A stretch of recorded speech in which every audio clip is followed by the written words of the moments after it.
Well, I'm out in the garden again today, and I found this guy hanging around, and it's a little past its prime. That's right, this zucchini is just a little bigger than I like, but I think zucchini bread is in its future, and that's generally what we do when we can't feed them to our chickens. The chickens will eat them when they get that big, but zucchini bread is a better out for us. And then we have the garden weeds. These weeds have sort of gotten out of control because of the rain. So I'm gonna have to go in, probably in the next video or two, and start trimming up some of the vegetables that have grown out of hand. Today we're gonna cover some of the plants in your garden that you may not know about that are actually toxic. Some that are toxic that you cook and can actually eat, such as the pokeweed. And we'll get into that in just a moment. What are you laughing at? What's so funny? What happened to your glasses? You can't I know see a I thing. don't have my glasses. That's what I was looking in the garden for. I walked outside and the cat went out with me, and I can't find the cat and I can't find my glasses either. Would you go look for my glasses in your garden for me? I was in your garden picking some vegetables when you weren't looking, and I lost my glasses. I don't know where they're at and I can't see a thing. And my darn cat, Mr. Friskers, I can't find him anywhere. I gotta bring him in before Charlotte finds out that he's out of the house. He's an indoor cat, you know. Hopefully Mr. Guyette finds his cat and his glasses. Be sure to do your own research prior to eating anything you didn't plant in your garden. And switching to pokeweed, or poke salad, here's a poisonous plant that once you cook it, it's no longer poisonous. My grandmother used to make poke salad, they call it, and it used to be sold in cans. And here I am talking it up. I was going to do a cooking segment on it, but I didn't want to get involved with something like that. Those berries that you just saw are highly poisonous. You're going to see that I have rubber gloves on, and it's for good reason. Pokeweed is highly poisonous. And here's the young shoots, and these are the ones that you want to, if you're going to cook them, and you do the proper research and you know how to cook them, you have to peel the little tendril stems off and cook just the leaves. If the leaves turn red, you definitely do not want to eat those. A lot of people do eat poke salad. Now, moving along to Pennsylvania Smartweed. These have like a little pink or purple seed at the end of the flowers. These are an invasive weed that grows all over the place along the countrysides, but they are seed products for birds. Chickens will eat them, ducks will eat them, squirrels, and they're a member of the buckwheat family. And they are a weed, but however, they do provide nutrition for a lot of wild birds and animals. I had an issue with audio, that's why you see me talking without any voice. Mock strawberry or Indian strawberry are a wild edible. You can eat them, but they are tasteless. I know many of a child has picked a bunch of them out in the fields thinking that they really got themselves something, but when they bring them home and they go to eat them, they look just like strawberries, but unfortunately the inside, when you squish it, is a woody, pulpy kind of, I don't know what to call it. It's very distasteful. It doesn't have any taste whatsoever. It certainly isn't like a strawberry.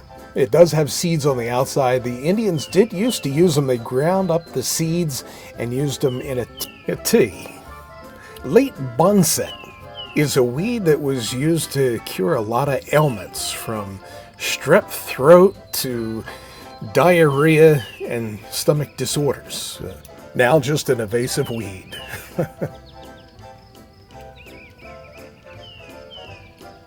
Moving right along to common pigweed, here is something that belongs to the amaranthus family. This is edible. The leafy greens have a lot of minerals, and chickens to rabbits to deer, they love them, and it's highly nutritious. Purslane. These are also edible as well. You can find them in any spring garden. They are an invasive weed, but they're totally edible. And they have like a salty kind of bitter flavor used in salads. Peppergrass is one of my favorites. It has a radishy kind of a flavor. These are edible.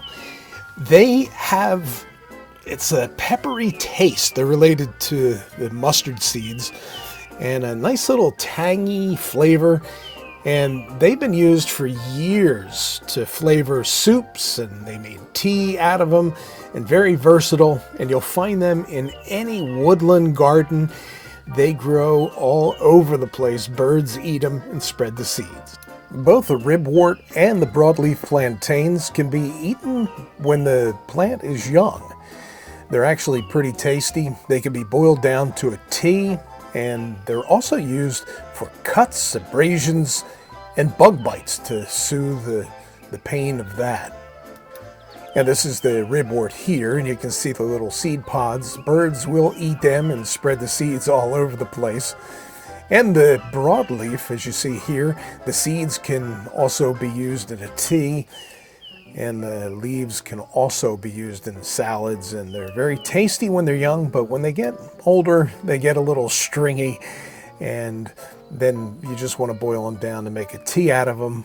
Or if you have a bee sting or a cut or abrasion, all you have to do is rub some of that on, and that should take care of it. Wild carrot, they're everywhere. They look like carrot ferns. The flowers are beautiful. They also look like Queen Anne's lace, which is a poison. But wild carrot, how you can tell, you can pull them out of the ground and just snap the woody-like carrot root in half and smell it. And that's how you can tell if it's a wild carrot or not. You see me pulling one out of the ground now. Not very edible. You can cut them and boil them down, and you get a carrot flavor. Japanese hops, very invasive. They're considered an ornamental plant by some. I don't know who, but they grow all over. They'll take your whole backyard over. They're like kudzu, in my opinion. If you see them start, pull them out. And they do not produce a hop that can be used in brewing like some people think. And now the bane of every sufferer of allergies, ragweed. These things are notorious. A lot of people thought goldenrod would cause allergies, but they don't. This, however, will. These are wind pollinated.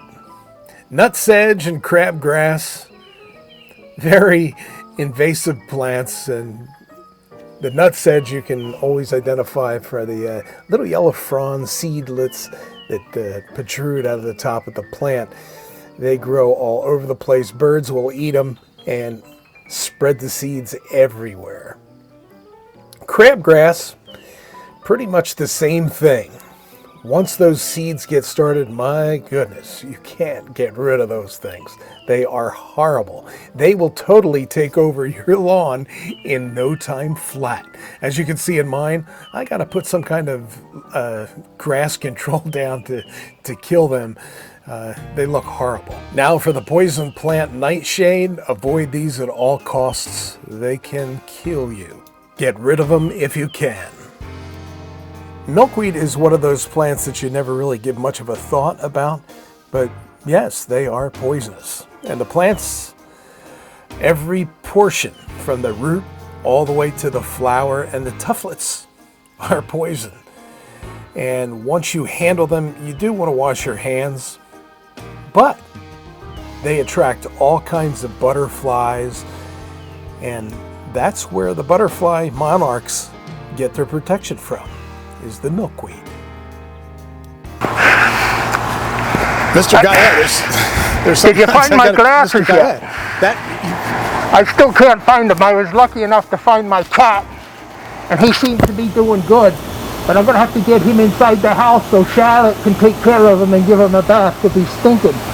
I think he ran into a skunk or something outside, but I got to get my cat back in the house before Charlotte even knows that he's missing. If you find my glasses, let me know.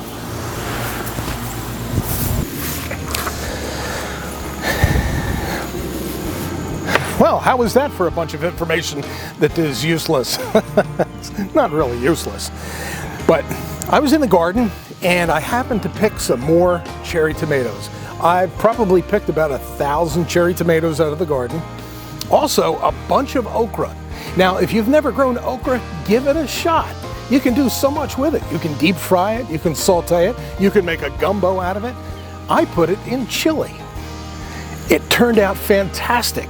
It thickened up the sauce, and now it's going to be one of my secret ingredients. So if you enjoyed this video, please hit the subscribe button. If you liked it, hit the like button. Every week we bring you new garden content in and around my garden. So thanks for joining us, and we'll see you in the garden. Take care, everybody.